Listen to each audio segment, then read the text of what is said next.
thing I miss the most about Mark, for sure, is his positivity and light in this department. He was not always a teacher first, he was just a friend for you, and he would teach you along the way. He constantly would have a smile on his face.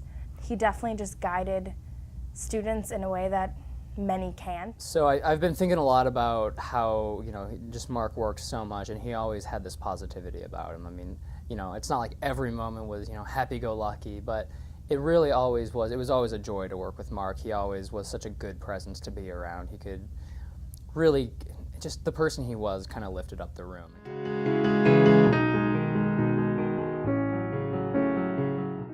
So I have a tattoo.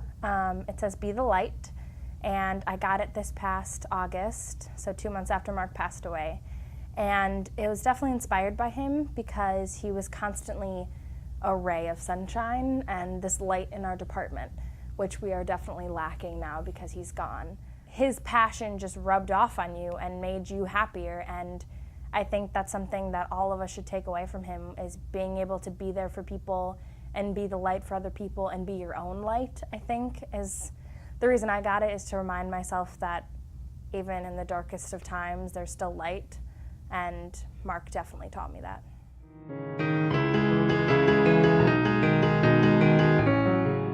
These leaps of faith are what he did constantly, and there's too many to even talk about.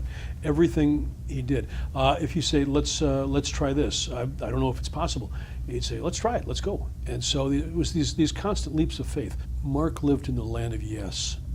If you said something, he would say, yeah, and then he'd expand it. He lived in a world of yes, making things work. I don't know that I ever heard him say, no, we can't do something. I think it was always, well, we'll try it, and more often than not, he made it work. And so I'm really, I try to embody that, and particularly this week, he's been in my mind a lot. Mark taught me the lesson to constantly follow your passions and to say yes. I think that was one of his biggest things, and I keep repeating myself by saying that, but it's just one of his most amazing qualities, is that he just constantly said yes. And I think that's something all of us can take into our own lives. Maybe not to the extent that he did, for sure, but it's definitely easier to say no sometimes and to not push yourself, but he was so into pushing himself and getting done what needed to be done in the most amazing ways. That daring do that he had, that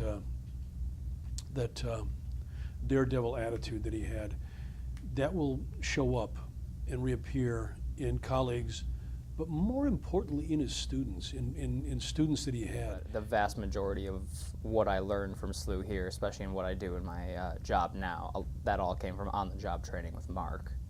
All of my lighting, all of my sound, all of that came from him. Pretty much every theatrical job, now that I think about it, every single one, I'm pretty sure I got, at least in some part, because of Mark Wilson. Either because he sent it to me, or he dropped my name somewhere, or if nothing else, just because it, relied on a skill that he had taught me. So I mean, I wouldn't be doing this. It wouldn't have had, the success that I've had if it weren't for Mark.